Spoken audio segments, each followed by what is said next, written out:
Ghost in the Shell was released in 1995, so 30 years ago. The story was situated in 2029 and depicted an ultra-technologic world where robots and AI are everywhere around humans, but also inside human bodies and inside human brains. What is interesting is that the main pitch of the movie was the spontaneous emergence of an artificial consciousness out of the gigantic worldwide IT network. But today we are almost in 2029, so does this emergence story still make sense? Let's have a look. Well, of course it makes sense. You have the mask of Zorro, but you are not smarter than his horse. Okay, I shut up.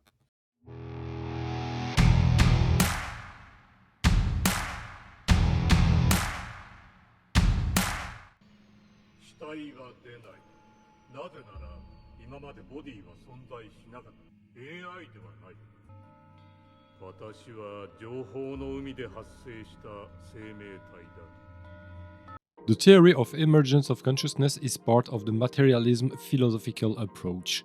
You can find it in A Landscape of Consciousness from Robert Lawrence Kuhn. Materialism postulates that the universe is only made of physical matter. So everything emerges from the way matter organizes itself in more or less complex structures. In that context, the emergence postulates that consciousness would emerge from the complexity of huge neural networks, whether this network is alive, biological, like the human brain, or artificial, made of synthetic or programmed neurons. This view is widely accepted in the scientific world. It appears therefore in scientific channels such as Arvin Ash. Most cognitive scientists believe that consciousness is an emergent phenomenon arising within the brain. It means that you won't find consciousness in individual neurons or other isolated brain structures, but it arises from the interconnections and chemical and electrical interactions of billions of neurons.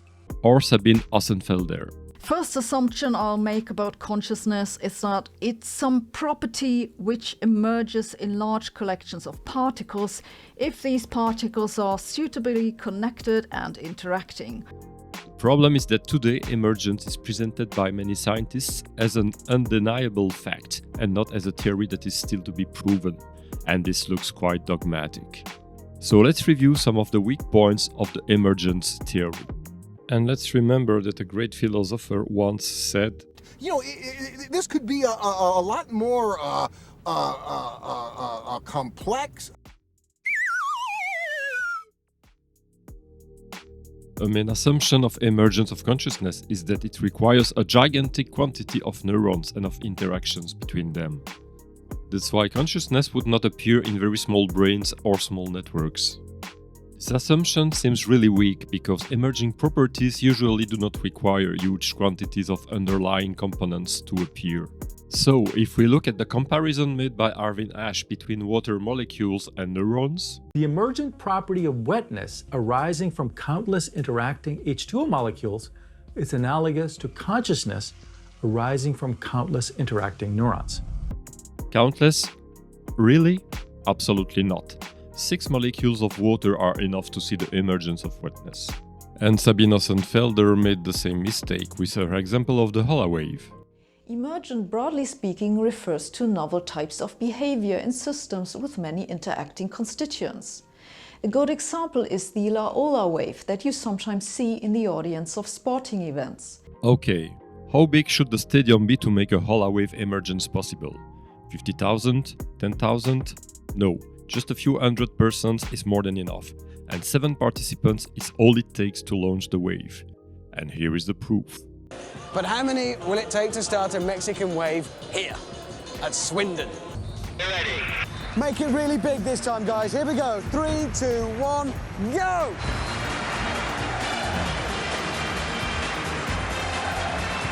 Now, we know it takes 7 people all together to start a Mexican wave. So there is no evidence that size could explain emergence. Nobody expects to see a wall emerging by itself from a pile of 100 bricks, nor from a pile of 1,000 bricks or 10,000 bricks. To believe that a wall would suddenly emerge when the pile reaches 1 billionth brick is to believe in magic, not science. Well, I'll tell you what I'm blathering about. I've got information, man.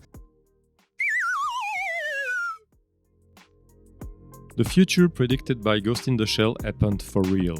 Internet was very small in 1995, but exploded through the years to become a real ocean of information 30 years later. The number of devices connected to Internet is estimated to 20 billions. 20 billions of devices connected to each other and exchanging information non-stop in all directions, like a huge worldwide electronic brain. But so far, no artificial consciousness emerged from Internet. That's a little disappointing, and it clearly does not advocate in favor of emergence of consciousness. Man, come on. Who are you going to believe? Those guys are...